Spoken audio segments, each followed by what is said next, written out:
श्री स्वामी समर्थ भक्तांच्या प्रश्नांवर स्वामींनी दिलेली उत्तरे. प्रश्न 1. स्वामी, आयुष्यात नेहमी अडथळे का येतात? यावर स्वामींनी दिलेलं उत्तर. स्वामी सांगतात की मनुष्याचे कर्म हेच त्याच्या आयुष्याचे आरसे असतात. पूर्वजन्मातील आणि वर्तमानातील तुमचे कर्म अडथळ्यांचे मूळ कारण आहेत. ज्या क्षणापासून तू मन शांत ठेवून नामस्मरण सुरू करशील त्या क्षणापासून दोष कमी होतात. श्रद्धा आणि संयम ठेवलास तर अडथळे आपोआप नाहीसे होऊ लागतात. प्रश्न 2.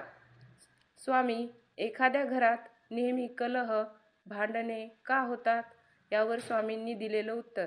स्वामी सांगतात, ज्या घरात देवाचे नाव कमी आणि दोष दर्शन जास्त असते तिथे कलह वाढतो. प्रत्येकाने आपले वर्तन सुधारावे, कारण कलहाचे मूळ कारण अहंकार आहे. एकमेकांशी प्रेमाने संवाद ठेवा. एकमेकांचे दोष दाखवत बसू नका. प्रश्न 3. स्वामी, नोकरीत यश का मिळत नाही? स्वामींनी दिलेलं उत्तर. स्वामी सांगतात, तू प्रयत्न करत राहा. मनात शंका आणू नको. कर्म करणे तुझे काम आहे. फळ देणे माझे काम आहे.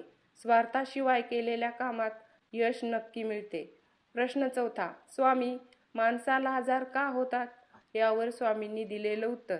स्वामी सांगतात, शरीर हे तात्पुरते आहे, पण त्याची निगा राखणे तुझे कर्तव्य आहे. मनातील ताण शरीरावर परिणाम करतो.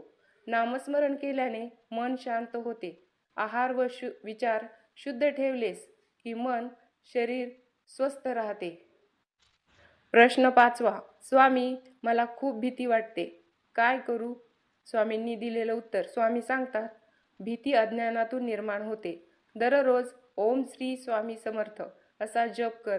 श्रद्धेने नाव घेतलेस तर आम्ही तुझ्या पाठीशी उभे राहू आणि भीती नाहीशी होते.